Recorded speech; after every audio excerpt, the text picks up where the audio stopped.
Well, hello, here's your starter file for the city landing page. So you can pick the city you want to use, choose a photograph for that city, and add some branding colors. So I picked Santa Monica, and I got this nice photograph of the pier, and I picked out the kind of bluish teal color and applied it across different parts of my design.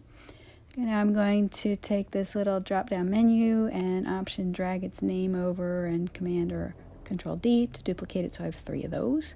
Then I'm going to get the frame tool and pick desktop for my frame size. Make another little screen here, make it a little bit smaller. And I'm going to drop a map in this one. So first I need to draw a rectangle on it so I have something to drop into.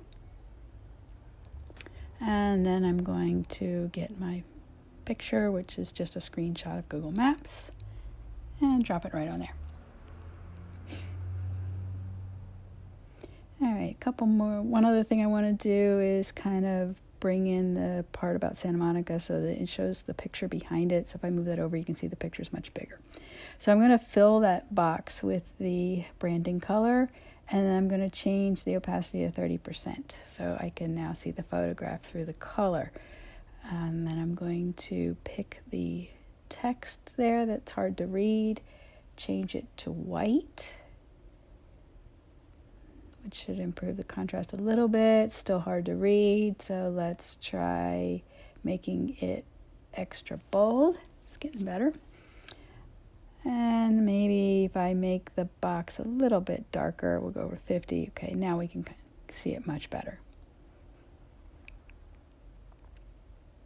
Great, so I have all my parts. I'm going to switch over to prototype mode, and I'm going to start by prototyping. I'm going to start my prototype by making the map show up when somebody taps on the Explore the City button. So tap Explore the City, get the little dot next to there, wire it over to the map. And here I'm going to change Navigate to Open Overlay. And I want to use manual as my placing because I want to be able to position this in a certain spot. So I'm going to grab the dot in the middle of the box and then slide it over so that it covers the bottom part of the screen. I also have an X on that box, so I'm going to then pick the X and wire it back to the main screen. And now I just want regular Navigate to an instant. Okay, let's tap on Flow, tap the play, and see how that part looks. Now I'm going to change my view since my screen is small so you can see everything. Here we go. Okay, I'm going to tap Explore the City, and then my map shows up. Now tap the X, and it'll go back and show me the full screen. All right, let's close that, go back, and we're going to wire up our menus. So I'm going to tap this little down or open menu button and wire it over to the menu, and I'm going to switch this also to overlay and also to manual, and then I'm going to grab the dot in the middle of the menu and slide it underneath where the menu would, naturally pop up. Okay, I'm going to also put close when clicking outside because that's always a good thing.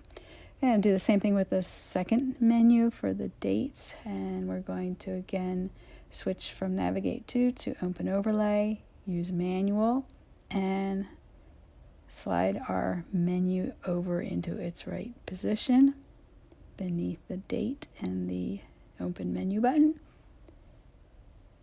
And finally, we're going to do the same thing for the activity menu. So wire the activity menu button over to its menu and switch to, pick overlay, switch to manual, and then grab the little dot in the middle and slide the menu into place.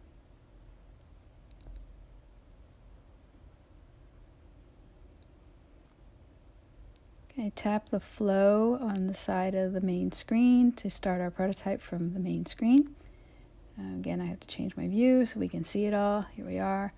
And now we will, again, test our map. So hit Explore the City, close the map, open the menu for people, close it, open the menu for date, and open the menu for activity.